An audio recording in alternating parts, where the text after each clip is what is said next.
dropped a magnet. This magnet always falls. Alright, today's April 15th. Is it my close on that one? Yeah, it's April. It's April 12th. No, it's April 13th. It's Friday the 13th. It's Friday afternoon. There's great light right now. Have you see the light coming in? Like it's gonna go away, but it's here now. And yeah, this is what I look like now. I'm 38. I used to be 28. I used to be 25. And I look different though. I guess I looked better. I looked fresher. Like if I was a dog or a kitten, excuse me, a cat. Cats generally look better. All animals look better when they're younger, and I am an animal. I am not. And so, but I'm 38 now. I look better now than I will when I'm 48, right? So, I mean, these lines are gonna go away. These lines, and the day is gonna continue. Every old person you see out there, they used to be a young person. They used to be a baby. Go walk down the street and go sit on a bus or a train and look at everybody, and everybody's a baby. Just picture everybody a baby. Black guys are babies, and everybody, white girls are babies. She's like, oh, baby, we babies, baby. Everybody's a baby, like their past version. We babies, like a briefcase baby. I'm going to work, baby. Anyways, so things change, but in the head we're the same, right? I don't know. I had a big inclination to make this video right now. I already did my Joe Gonzo vlog, so I wasn't really doing that. But I really like this light here, and so I thought it'd be a good idea.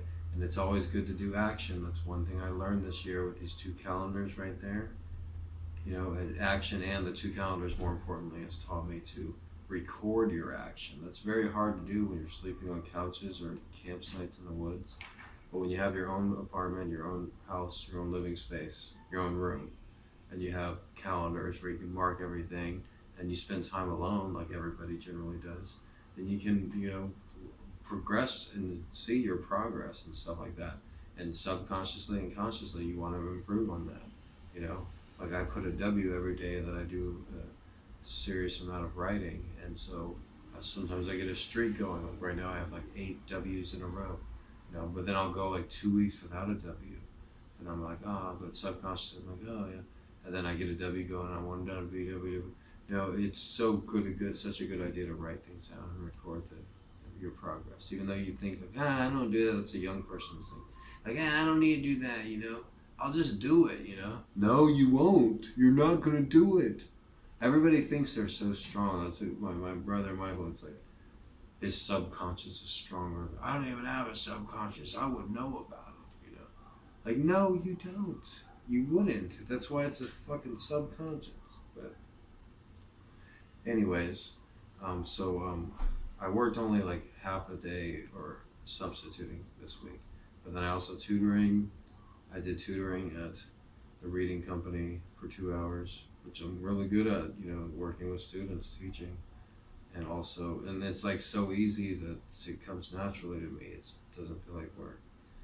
And also, today I worked an hour at my $50 an hour job as a private tutor with a great student, the smartest student I have. And, like, you can tell why I get paid that much. We work with my GRE textbook. I think she's in 4th or 5th grade. She's the daughter of a Hollywood person, and my textbook, we went through all the SSAT books and then the high school books, and then finally got to the point I'm like, okay, she knows all these answers and all these vocab words. And then so I had my GRE textbook that you take the GRE test after you graduate college. And so I'm like looking through it, I'm like, this is about at her level, you know, so like it's knocking 2 birds out with 1 stone. At the same time that I'm studying for the GRE, I'm also making $50 an hour teaching this very intellectually gifted 4th grader. So me and the 4th grader, we go over the GRE textbook, and it's such an interesting thing. I love this little girl. She's the best, you know, because she's so innocent and intelligent. And if I have children, I just want them to be exactly like that. I think if I do have kids, I think they would be really intelligent, and I pray that I can have kids someday.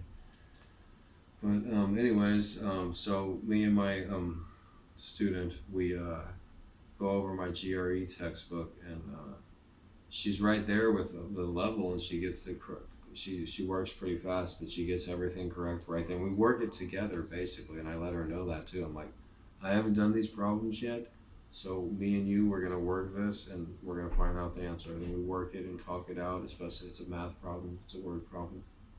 So, it looks like I'm running out of time here. So, it's really interesting how she can do all that, but she has no idea about the real world.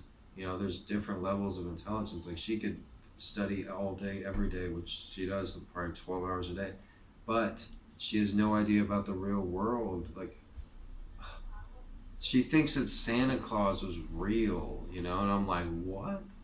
Like, we're doing this calculus problem, and you think Santa Claus is real? We had one question. I was like, oh yeah, here's something important. You don't really need to memorize statistics, but some statistics are important to memorize to see if somebody's pulling one over on you. And those are, there's 7 billion people in the world, and there's 300 million Americans. That way, if somebody tells you 8 billion people died of cancer last year, you're like, no, because there's 7 billion people in the world, so 8 billion couldn't have died of cancer.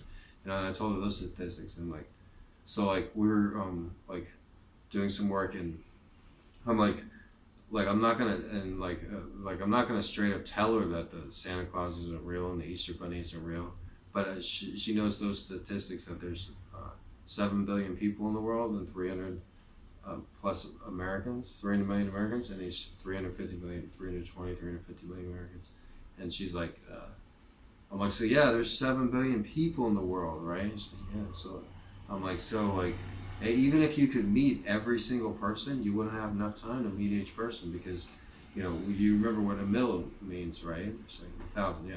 Okay, so what's 1,000 times 1,000? A million, right? Okay, so how many days are in a year? 365, right? Okay, so if you had 1,000 days, how many years is 1,000 days? It's just over 3 years, right? 365 times 3 is... Anyways, I should probably end up this thing because people are listening and stuff.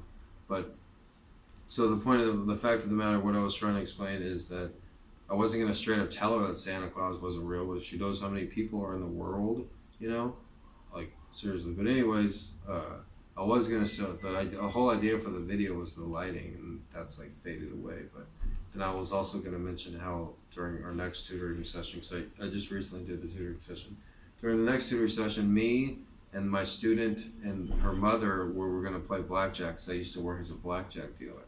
And I've noticed it's a really good game to go play with students, with kids, because they learn the value of things, they learn about gambling, and it helps with their math skills. Except we don't use money. Instead,